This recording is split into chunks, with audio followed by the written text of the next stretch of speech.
At Boston International Airport, cartoonist Clay is trying to call his family, whom he left behind to fulfill his dream of creating art. The man wants to tell them he's come to Boston to meet them, but his phone's battery is dying. People have taken over all the electrical outlets, so Clay has to call his ex-wife on a pay phone. Suddenly, most of the people in the airport start squirming and moaning in pain, still holding their cell phones to their ears, including people wearing headphones or Bluetooth headsets. There is a horrible noise in the ears of these unfortunate people, and soon they start foaming at the mouth, after which they turn into zombies. The zombies immediately attack uninfected people, and Clay barely manages to save some girl. Some devour a dog, others fall from the second floor, and the girl steals a cell phone to call 911 but begins to mutate as well. Clay sees the girl crash into a wall and a restaurant cook attacking people with a knife. Clay barely fights him off with his briefcase. When armed guards show up and start shooting zombies away, Clay yells to them that only the people who used cell phones were mutated, so the guards shouldn't try to call for backup. The number of zombies increases by the minute, while outside, 2 airplanes collide in midair and crash right into the building with a loud explosion. Clay manages to escape just in time and gets on the escalator to go down to the subway, but the 2 creatures chase him and jump on his tracks, causing the man to fall to the ground onto a pile of squirming zombies. Suddenly, a worker emerges from the train and nearly kills Clay, mistaking him for a zombie. The 2 workers drag Clay onto the train to the other survivors, where he warns them about cell phones, but they explain that there's no cell signal here anyway. Tom, the train conductor, says the power is out, so they'll have to walk through the tunnels to escape. Most of the survivors are too scared to take a step, so Tom and Clay get out of the subway car with Mike. They walk for a while until they see several people at the exit. A zombie that suddenly appears kills Mike, and the noise of the fight attracts a few more infected. Clay and Tom barely manage to climb the stairs, fighting off numerous zombies with their feet, after which they close the hatch behind them with a trash can. They then rush to Clay's house, where they find a broken door and the corpses of their neighbors in the hallways. In Clay's apartment, Tom notices his creepy drawings on the walls. The city phone doesn't work, so Clay picks up Tom's phone to warn his family of the danger, but he gets unintelligible mumbling in response. Tom advises him to put the phone in the freezer so the battery charge will last longer. Later that evening, as the 2 of them are having a drink, they suddenly hear someone knocking on the door. Clay cautiously opens it and sees Alice, the neighbor from upstairs.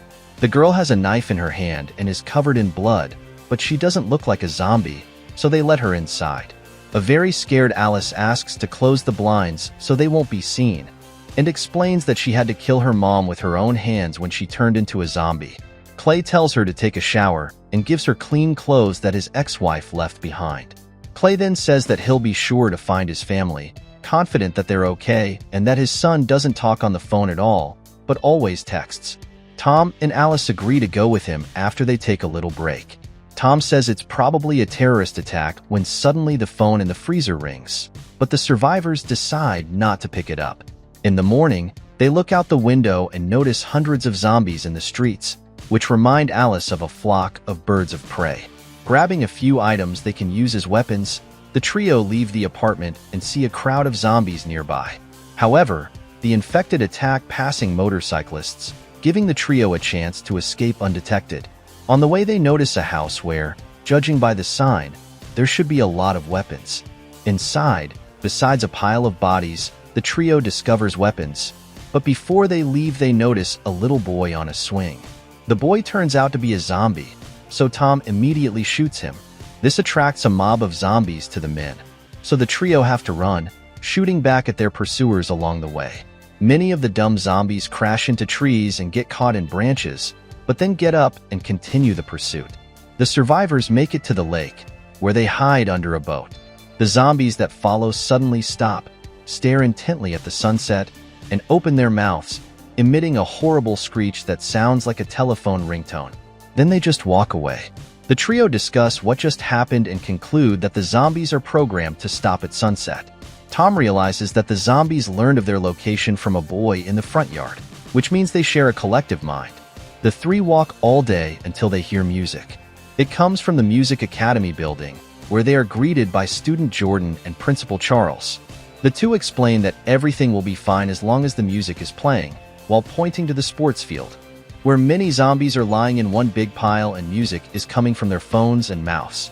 Charles proves that they won't wake up by stabbing a zombie in the leg, and points out that these creepy creatures work as a unit. He even calls it the next stage of human evolution, but he worries that zombies may be realizing that they don't need to sleep at all. The humans realize that they need to kill all these zombies before they wake up, so Charles suggests dousing them with gasoline and burning them to the ground in their sleep. Tom and Clay get in the truck and start spraying gasoline all over the field strewn with bodies, driving over them as if they were grass. Once the truck pulls away, Charles sets all the zombies on fire with a flaming arrow. However, some of them start to wake up, so they have to be shot. At this point, the fire gets to the truck, causing it to explode, and Charles, who is nearby, is killed. Jordan has a nervous breakdown, and Clay has to comfort him. After wandering around for a bit, the group finds an empty movie theater to hide in. Tom prays for their future, and the group goes to bed. But Clay hears a strange noise coming from the restroom. Clay goes inside, where he is horrified to see Raggedy being pleasured by his ex-wife. Suddenly, Clay wakes up and realizes that it was just a dream. However, the others say that they dreamed about the same Raggedy Man, and it is, oddly enough, one of Clay's main comic book characters. The group goes outside at night, sees a burning pile of cell phones nearby, and throws their phones in the same place. After walking for a few hours, people see a bar labeled Cashwhack No FO. Realizing from the sign that there are no phones here, the group goes inside, where they find a few more survivors. They explain that they're headed to Cashwhack, a main state park where there's no cell service, which means it should be safe. While everyone drinks, Tom asks Clay how his comic book ends, but the artist never finished it. When everyone goes to bed, Sally hears a strange noise outside that sounds like a phone beep, goes to the door and puts her ear to it to see what it is. Soon Clay wakes up and notices that Sally is frozen in the same pose. Clay goes to check on her when suddenly he is attacked by several people who have somehow turned into zombies. A scuffle breaks out in the bar. Tom and Clay shoot back at their opponents, and Sally yells loudly in the bartender's ear, causing him to become a zombie as well. So this is how people can turn into zombies too. Alice saves Tom by shooting the zombies several times, but the girl herself gets a powerful blow with a bat from Sally. Tom kills Sally, who was the last zombie inside. The humans carry a badly wounded Alice outside in their arms, who dies a few minutes later. After burying the girl, Tom, Clay, and Jordan continue their journey, unaware that the Raggedy Man is watching them from afar. A few hours later, they meet Ray and Denise in a small forest campground who claim to be zombie killers. They even make it to Cashwhack, but there they have recently built a casino and installed a cell phone tower. Ray and Denise have also been dreaming about the Raggedy Man, and Ray is convinced that by killing him, they will defeat all the zombies. The two also confess that they have captured Denise's zombified brother and are using him as an alarm.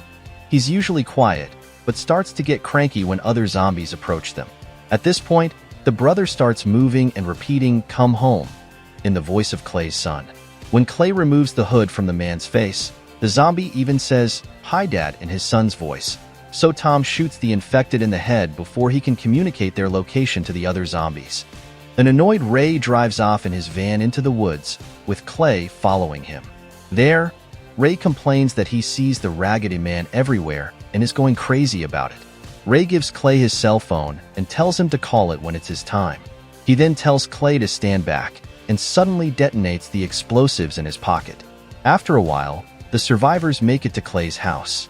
Inside, Clay finds a message from his son on the refrigerator, telling him that his mom had turned into a zombie, so he had to kill her, after which he went to Cashwhack.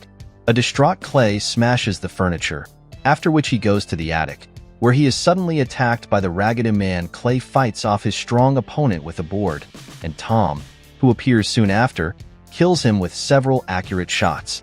The hood falls from the zombie's face, and Clay realizes with horror that it is his ex-wife. Clay wants to use Ray's phone, but Tom checks the van and discovers it's stuffed with explosives, which means the phone will activate it. Clay decides to go alone to Cashwhack to find his son there. He gives Tom, Denise, and Jordan his wife's car keys so they can get to Canada. He also gives Jordan a can of spray paint and asks him to paint the group's initials on the side of the road every few kilometers so he can find them later. After saying goodbye to his friends, Clay drives off in a van and doesn't stop, even when he sees survivors on the road begging him for help. He eventually makes it to a cell phone tower in Cashwalk, where he is horrified to see thousands of zombies marching in a circle beside it. Clay fights his way through them with his truck, but they don't even react, calmly allowing him to get to the very center and find Raggedy there. Without hesitation, Clay picks up speed and runs the rascal over with the truck, then goes outside and shoots him until he runs out of ammo. Suddenly, Clay hears his son's voice echoing around the neighborhood, asking him to come home. A desperate Clay joins the crowd and begins to fight off the zombies, but finding the boy amongst this multitude of bodies is simply impossible. Eventually he falls and is nearly trampled, so he has to crawl back out with difficulty. Giving up, Clay pulls out Ray's cell phone and prepares to detonate the explosives, but that's when his son appears in front of him. Clay hugs the boy, but he doesn't react, and now all the zombies, along with the Raggedy Man, open their mouths, making a sound similar to a phone beep. Soon the boy joins them, so Clay hugs him again and finally detonates the explosives in the van, causing a massive explosion that destroys the cell tower. A short while later, Clay and his son are walking towards Canada, following the markings left by Jordan. However, it turns out that this is just a hallucination, and the real Clay is actually another zombie from the huge crowd marching around the tower.